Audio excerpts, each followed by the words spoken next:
Renungan kita pada hari ini diambil dari buku Doa bab 18, judulnya Doa dan Kebaktian.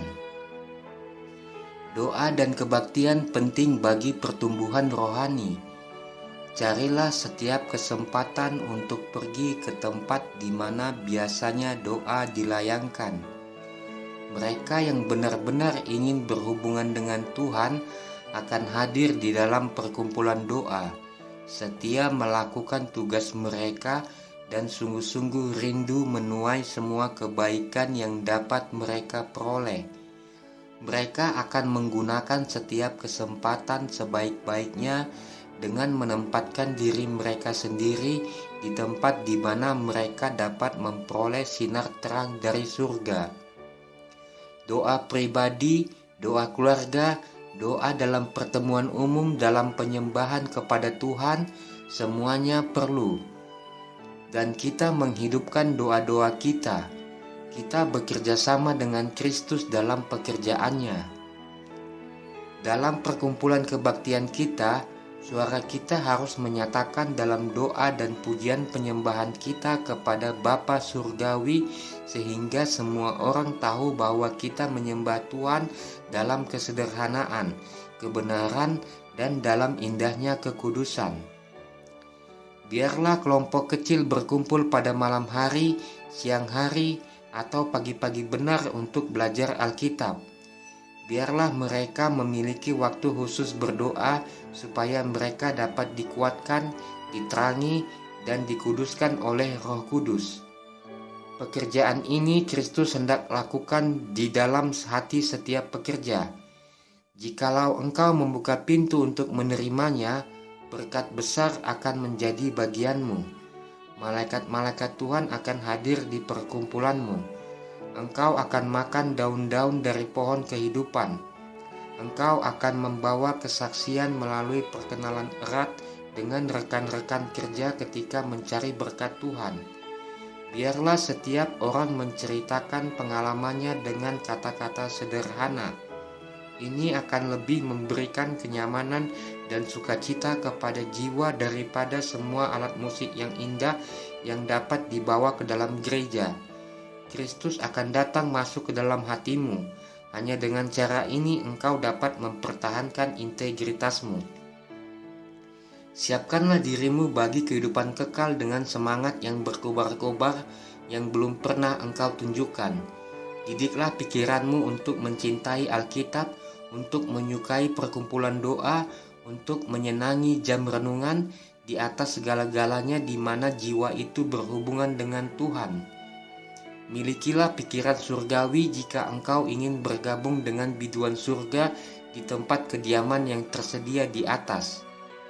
Ketika Roh Tuhan bekerja di dalam hati, membersihkan Ka'bah jiwa dari kekotoran duniawi dan cinta kepelesiran, semuanya akan tampak dalam perkumpulan doa, setia dalam tugas mereka, sungguh-sungguh dan rindu untuk menuai kebaikan yang dapat mereka peroleh.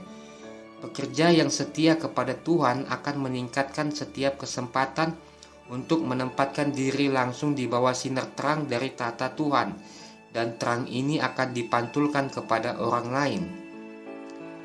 Hadirat Tuhan membuat saat berdoa dan kebaktian umum kudus. Penghormatan sejati kepada Tuhan diilhami oleh kesadaran akan kebesarannya yang tak terbatas dan kesadaran akan hadiratnya. Dengan kesadaran terhadap yang tak kelihatan itu, hati setiap anak haruslah terkesan mendalam. Kepada seorang anak harus diajarkan bahwa jam dan tempat berdoa dan kebaktian umum adalah kudus sebab Tuhan hadir di sana. Dan bila mana sikap hormat ditunjukkan dalam tingkah laku, maka perasaan yang mengilhaminya akan semakin mendalam. Doa umum membawa kita kepada hadirat Tuhan. Doa baik dilayangkan dalam perkumpulan umum, di mesbah keluarga, atau di tempat tersembunyi, menempatkan manusia secara langsung di hadirat Tuhan. Oleh doa yang terus-menerus, orang muda dapat memperoleh prinsip-prinsip yang teguh sehingga pencobaan-pencobaan yang amat hebat pun tidak akan menarik mereka dari kesetiaannya terhadap Tuhan.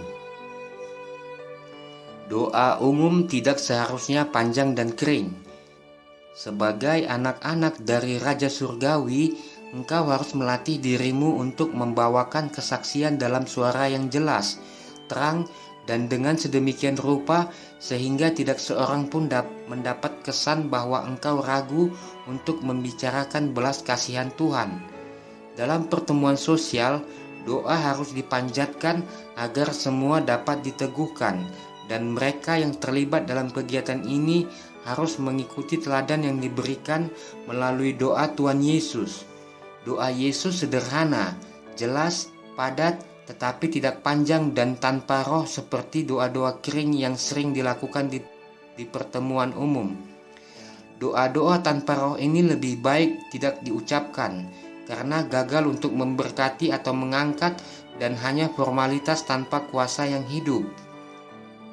Doa-doa yang dipanjatkan di pertemuan umum harus singkat dan langsung kepada pokok masalah. Tuhan tidak menuntut kita untuk menjadikan waktu berbakti itu menjemukan dengan permohonan yang panjang-panjang. Beberapa menit cukup panjang melayangkan suatu permohonan biasa di depan umum. Doa dan pertemuan sosial kita haruslah menjadi waktu untuk pertolongan khusus dan memberi semangat. Setiap orang memiliki tugas untuk membuat pertemuan ini semenarik dan sebaik mungkin.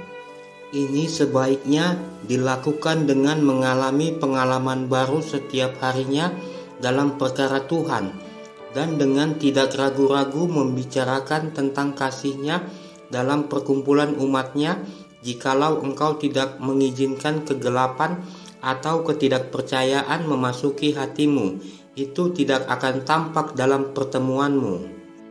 Pertemuan-pertemuan kita harus dibuat sangat menarik. Haruslah diliputi dengan suasana surgawi. Janganlah ada pidato-pidato yang panjang dan kering dan doa-doa formalitas saja, hanya demi mengisi waktu. Pada jam kebaktian keluarga, biarlah anak-anak mengambil bagian. Biarlah semua membawa Alkitab mereka dan masing-masing membaca 1 atau 2 ayat. Kemudian nyanyikan lagu-lagu yang diketahui semua, diikuti dengan doa. Untuk hal ini, Yesus telah memberikan contoh. Doa Tuhan Yesus tidak dimaksudkan untuk diulangi secara formalitas saja, tetapi sebagai gambaran bagaimana seharusnya kita berdoa, sederhana, sungguh-sungguh, dan mencakup keseluruhannya. Dalam permohonan yang sederhana, katakanlah kepada Tuhan kebutuhanmu dan nyatakanlah rasa syukurmu atas kemurahannya. Dengan demikian engkau mengundang Yesus sebagai tamu yang disambut di dalam rumah dan hatimu. Di dalam keluarga, doa yang panjang-panjang sehubungan dengan perkara-perkara yang remeh-remeh tidaklah pada tempatnya. Itu membuat jam-jam berdoa sebagai sesuatu yang melelahkan, ketika itu seharusnya sebagai sesuatu yang istimewa dan membawa berkat. Jadikan jam berdoa sebagai sesuatu yang menarik dan menggembirakan. Pembicaraan dan doa yang panjang dan membosankan tidak pada tempatnya dimanapun, terutama dalam pertemuan sosial. Itu melelahkan malaikat-malaikat juga orang-orang yang mendengarkan. Doa-doa kita harus singkat dan pada tempatnya. Biarlah roh Tuhan melingkupi hati orang-orang yang berbakti, dan itu akan menyapu semua formalitas dan kebosanan itu. 1 atau 2 menit sudah cukup panjang untuk sesuatu doa yang biasa. Doa panjang membuat kebaktian melelahkan.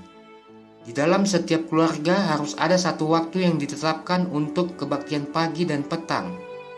Betapa patutnya bagi orang tua mengumpulkan anak-anak di sekeliling mereka sebelum makan pagi, dan untuk meminta kepadanya pertolongan dan bimbingan serta penjagaannya sepanjang hari.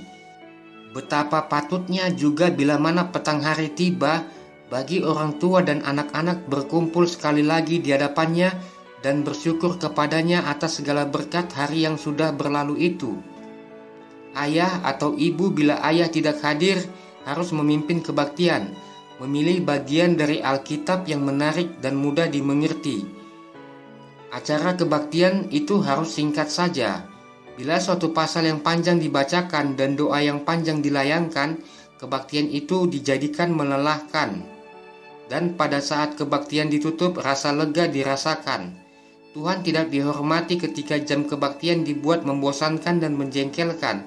Ketika itu begitu menjemukan sehingga kurang menarik, sehingga anak-anak menakutinya. Para ayah dan ibu, jadikanlah jam kebaktian sangat menarik. Tidak ada alasan mengapa jam ini tidak dijadikan saat yang paling menyenangkan dan menggembirakan pada hari itu. Mengadakan persiapan secukupnya untuk itu akan memungkinkan adanya acara kebaktian yang sangat menarik dan bermanfaat. Sekali-sekali biarlah diadakan variasi dalam cara kebaktian itu. Berbagai pertanyaan boleh diajukan dari bagian ayat Alkitab yang dibacakan dan beberapa pernyataan yang tepat pada waktunya boleh diberikan. Sebuah lagu pujian dapat dinyanyikan. Doa yang dipanjatkan harus singkat dan terarah. Dalam perkataan yang sederhana dan sungguh-sungguh, biarlah orang yang memimpin dalam doa memuji Tuhan karena kebaikannya dan memohonkan pertolongan daripadanya. Kalau situasi memungkinkan, biarlah anak-anak ikut serta dalam membaca dan berdoa. Hanya masa kekekalan akan menyatakan kebaikan yang terdapat dalam saat kebaktian seperti itu. Doa-doa kita di hadapan umum harus singkat dan hanya mengungkapkan keinginan sejati dari jiwa, meminta dalam kesederhanaan dan kepercayaan iman yang sederhana untuk hal yang sangat kita butuhkan. Doa dari hati yang penuh kerendahan dan menyesal merupakan napas penting dari jiwa yang lapar untuk kebenaran.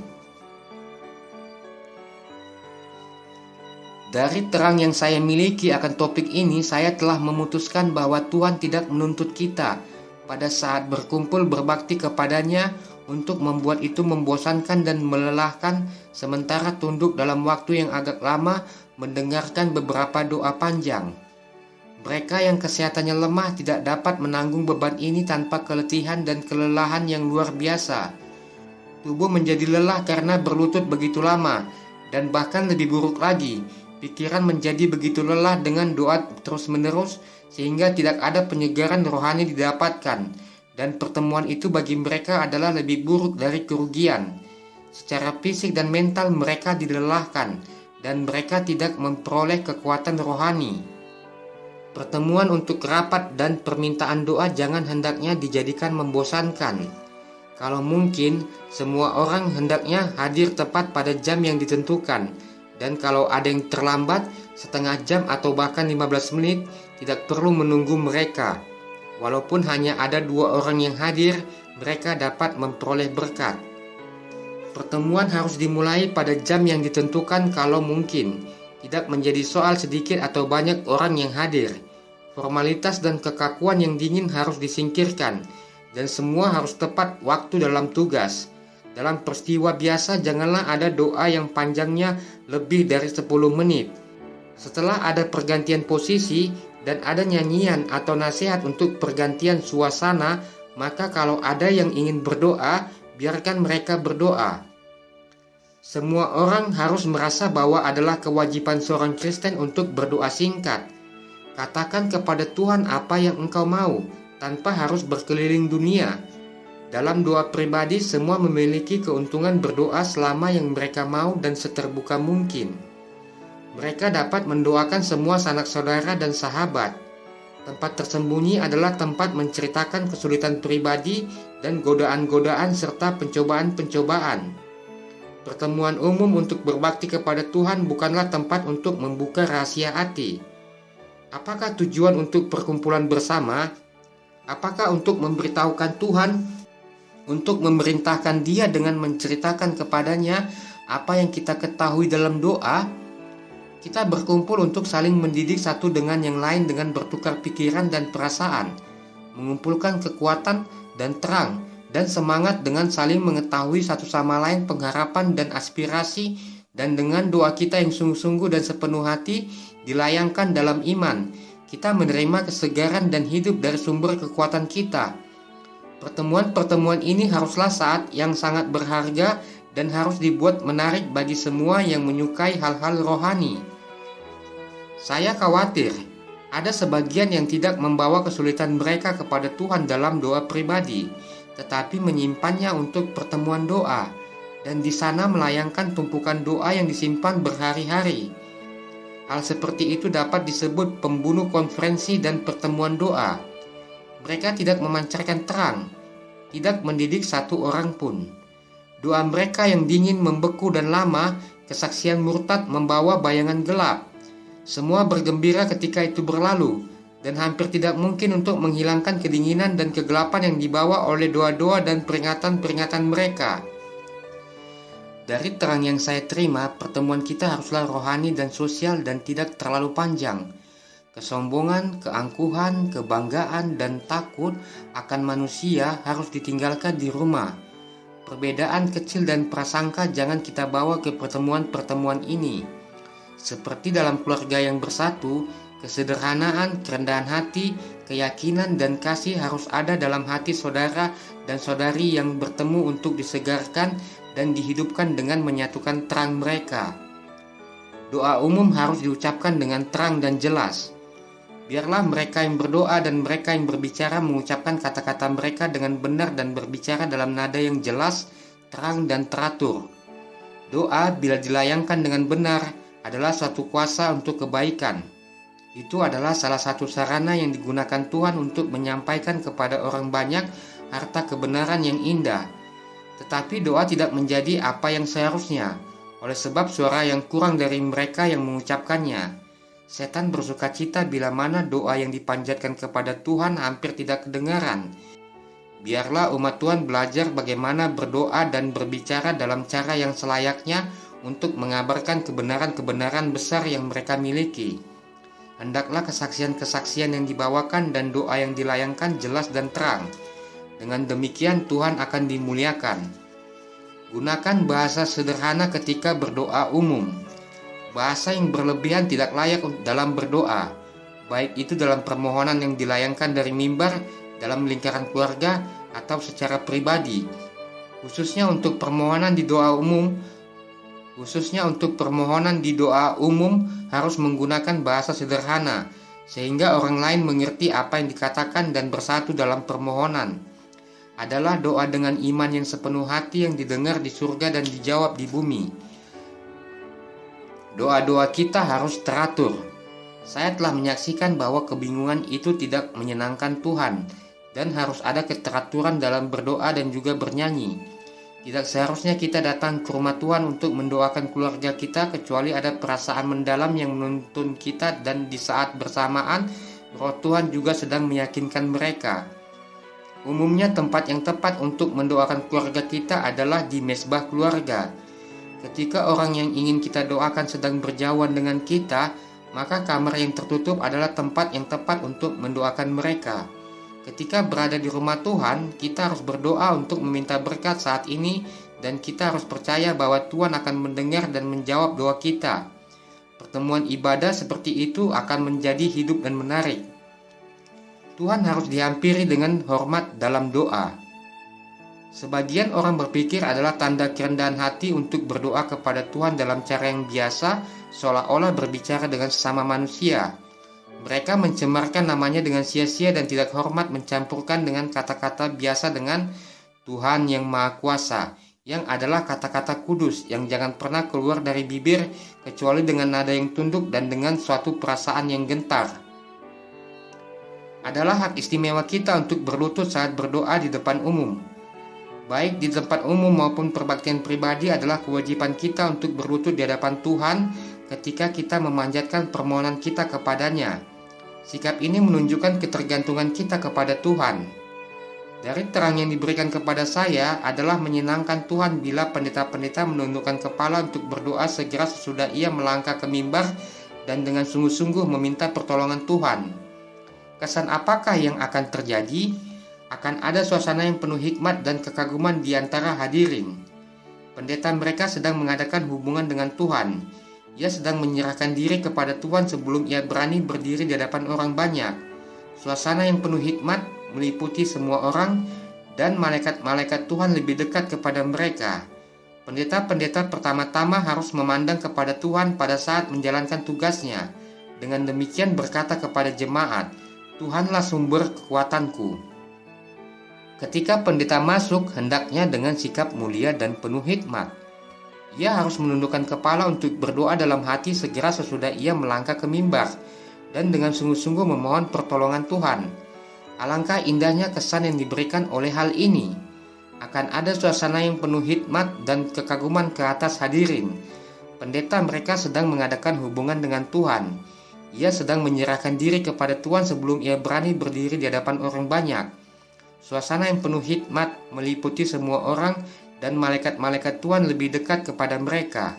Setiap orang yang hadir juga yang takut akan Tuhan hendaknya menundukkan kepala dan bersatu dengan pendeta itu dengan berdoa dalam hati agar Tuhan menghormati kumpulan itu dengan hadiratnya dan mengaruniakan kuasa kepada kebenarannya yang dimasyurkan dari bibir manusia.